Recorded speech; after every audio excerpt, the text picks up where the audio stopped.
Hey guys, good morning and welcome to another episode of Motorcyclist MC Commute. You guys know the deal this morning. We're going to be riding to the motorcyclist office in Southern California on Kawasaki's 2020 Z650 ABS. So let's put the helmet on and go for a ride. Well guys, here it is, Kawasaki's 2020 Z650 ABS. This is Kawasaki's mid-sized naked bike. It follows behind the Z125 Pro, the Z400, the Z650 which you see here, the Z900, and the Z1000 which is missing from Kawasaki's US model lineup at the moment. This motorcycle was originally called the ER6N back in the day. It was designed for European consumption. That motorcycle was not my favorite compared to the competition at the time. Fast forward to 2017, Kawasaki unveiled this new Z650. It's meant to have aggressive styling that follows, that gives a sense of just muscle. So when you pull up and you see this thing, you're like, oh my god, look at this thing. And Kawasaki did very good with this Z650. Love the styling on it, love that bright LED headlight, the gull shaped swing arm. I like how that 650 engine is exposed with the under engine exhaust. A very nice motorcycle. But enough talking about it, let's swing a leg over and see what it's like to ride. Okay guys, here we go. Mechanical key, love it. Love this nice 4+ inch color TFT dash. You don't usually see motorcycles that cost under $8,000 with a nice TFT dash. And what I really like about this display is it's crisp.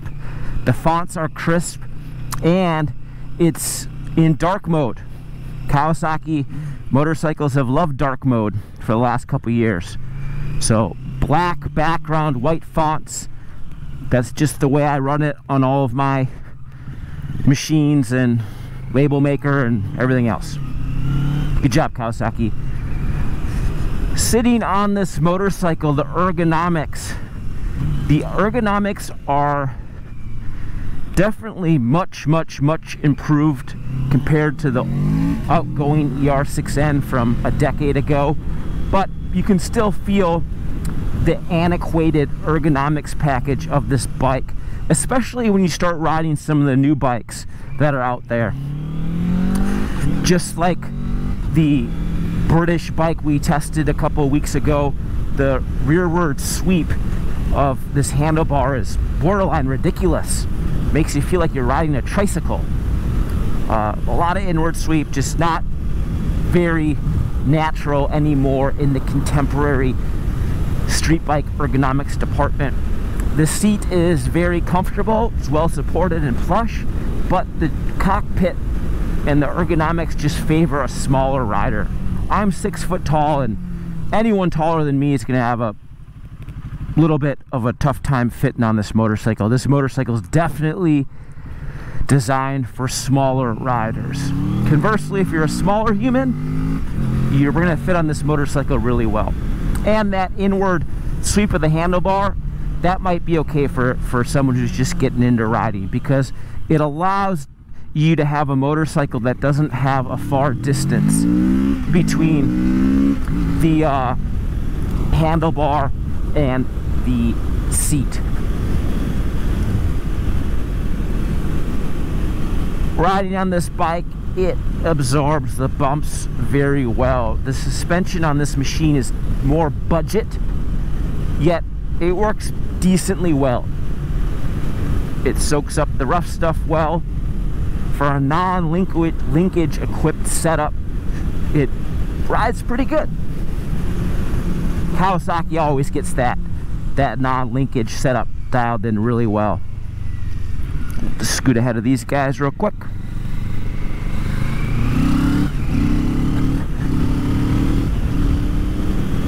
Engine in this bike, 649cc parallel twin, 8-valve dual overhead cam. This engine it's a great little engine. Parallel twins are always awesome just because they are so compact. They allow chassis engineers to fit the engine wherever they want just because it's so small. Yet it has a good amount of torque. So that's why I like this engine. I also like that Kawasaki infused some of its punchy team green character. I've been a long time Kawasaki guy. I've had a couple Kawasaki Ninja sport bikes in the garage over the decades, and that was one of the things that always really made me like Kawasaki street bikes and even dirt bikes, is they have that punchy guttural growl, and that growl is alive in this 650cc parallel twin. It's not quite as charismatic as other companies' parallel twins. There's other companies out there that make a parallel twin that has more pizzazz when you twist the throttle, but still this thing gets the job done. Has some character, has good power. It does have some vibration though. You definitely feel vibration through the controls and the foot pegs for that matter.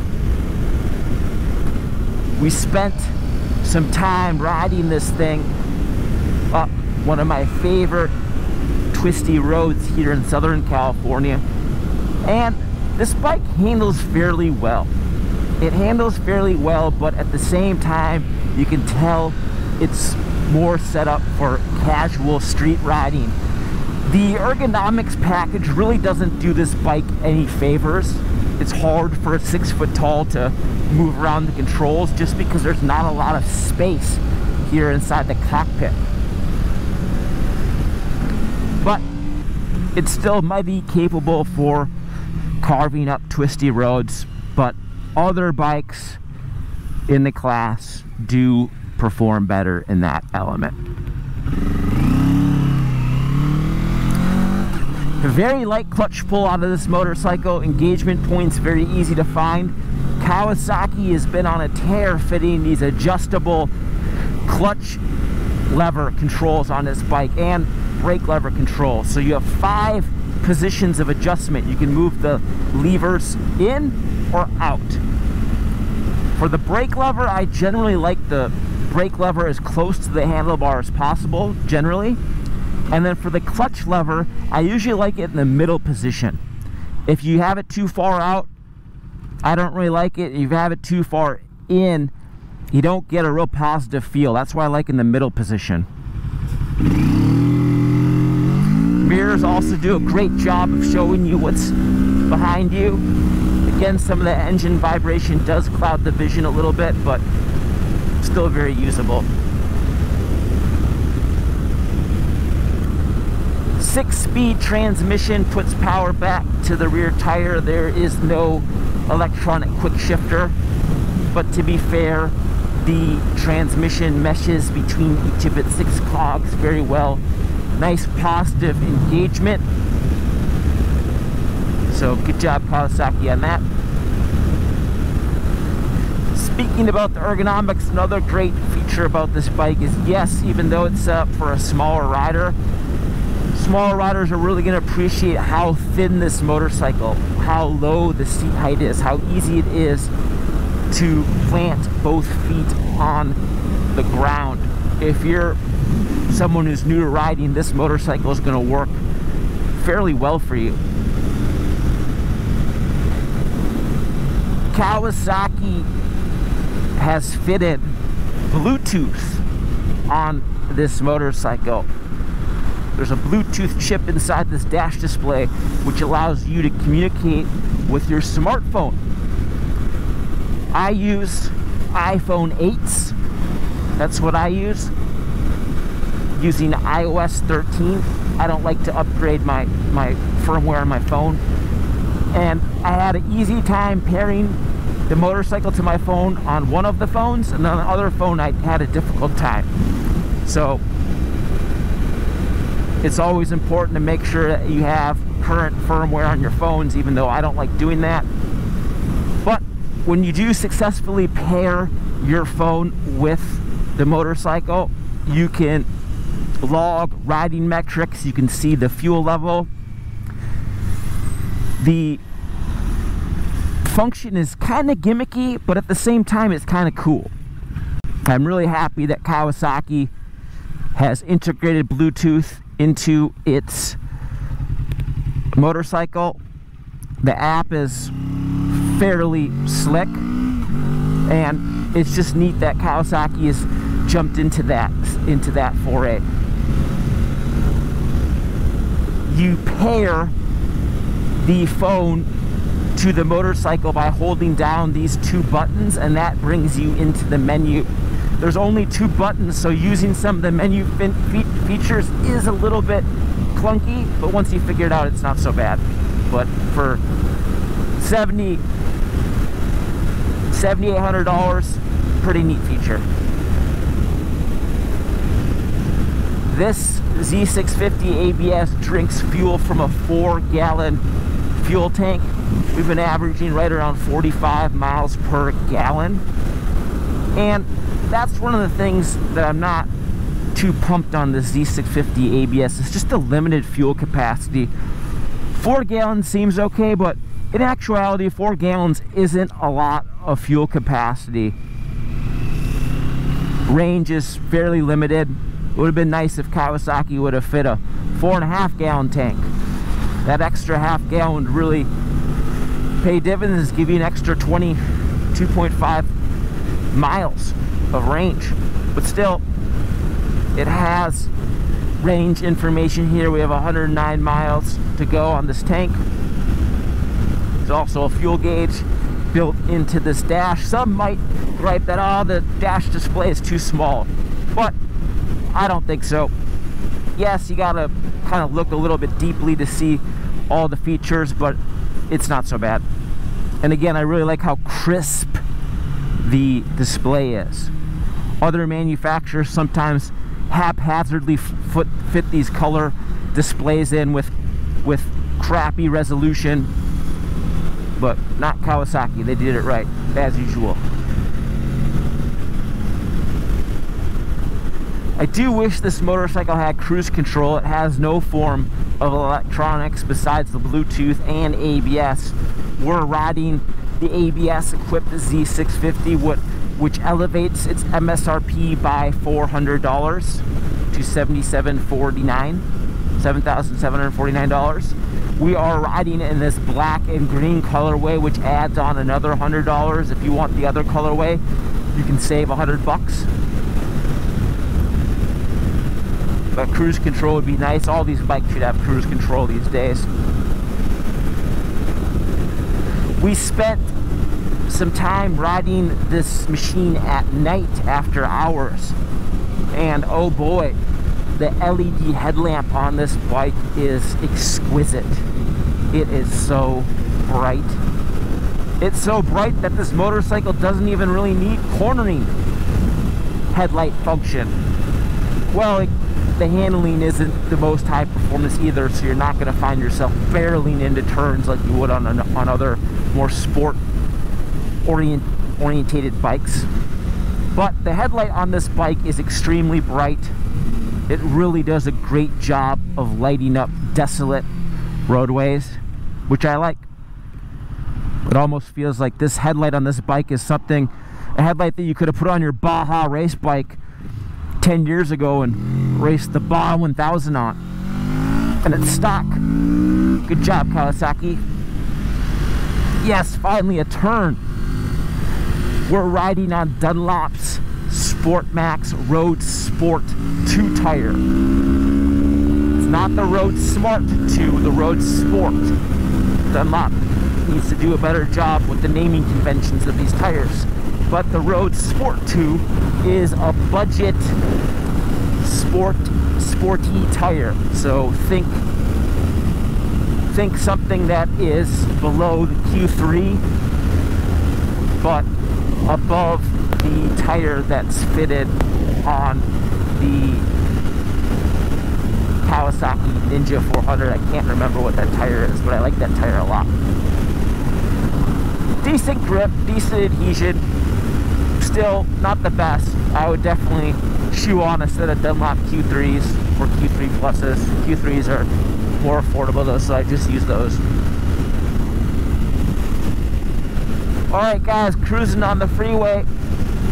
We're zipping along a little quick, but so is everyone else, so we'll just blame them. Peer pressure. Fairly comfortable, but the engine does buzz a lot of vibration through the foot pegs especially, and this riding position is just not very conducive for a larger human to sit on for a long freeway duration. Handlebars, too much rearward sweep, seating position a little cramped, foot pegs a little high, but definitely doable for a few miles. Alright guys, we're going to sign off from now. We'll check in with you guys a little bit. We're on the freeway slog, the boring freeway slog. See you later. Alright guys, a turn. We're off the freeway. Brakes on the Z650 ABS. Well, the brakes could be better. That's another feature that I'm not extremely pumped on this bike. The brakes are more rudimentary. It still uses the old axial mount calipers, and they're the sliding caliper, which is another budget feature. So the brakes get it done, they get the motorcycle stopped, but the brakes should be better on this bike considering its price point. ABS is a handy feature. $400 upcharge for ABS, and if you're a new rider, you absolutely want that. Alright guys, no electronics, no traction control. Makes it easy to do the wheelie test. That wasn't good enough, guys. That still wasn't good enough, but this bike does wheelie okay.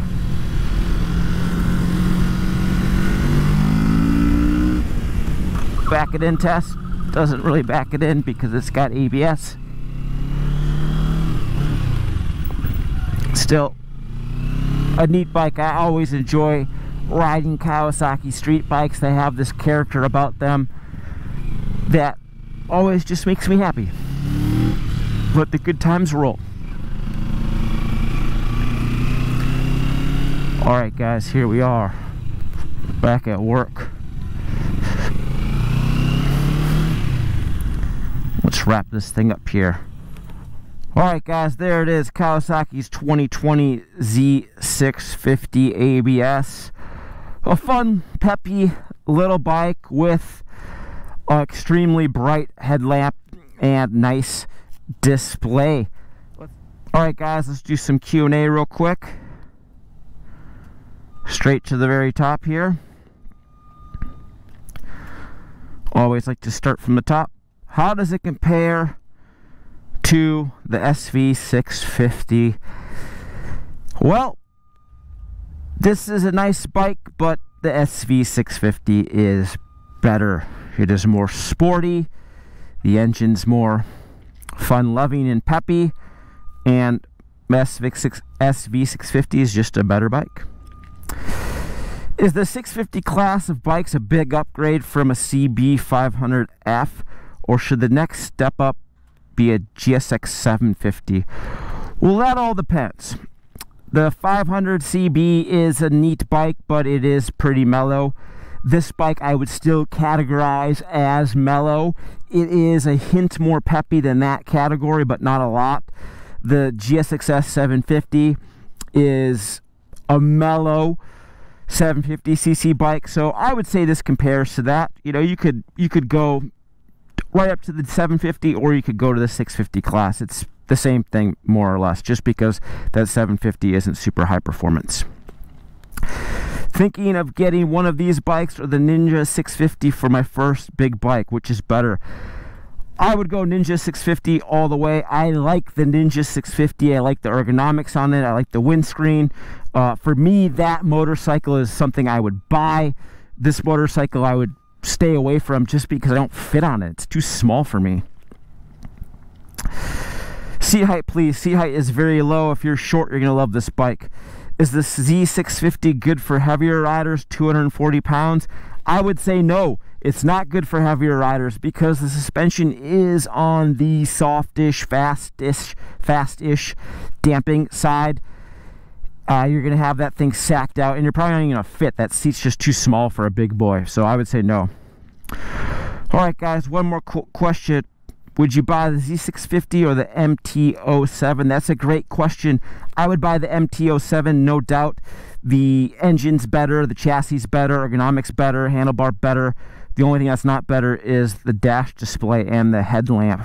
All right, guys, that wraps up today's MC Commute. Would I spend my $7,749 on this Z650 ABS? You know, I like this motorcycle. I like its styling. I love that headlamp. I like the 4.3-inch color instrumentation, but I would not buy this motorcycle. It feels old. The engine vibrates too much. It's too small. The ergonomics are off. The handling so-so. The brakes are way too budget-minded for me. So I would not buy this motorcycle. If I was to buy a motorcycle, I would maybe buy the Ninja 650, just because I like that bike. I like Kawasaki sport bikes. I like how smooth they ride. I like that windscreen, and that's the bike I would buy. All right, guys, make sure to surf on over to motorcyclistonline.com. That's where all of my written content and photography goes. So check out that website. Subscribe to our newsletter. Give us a like on the old YouTube channel if you like this video, and we'll see you next time.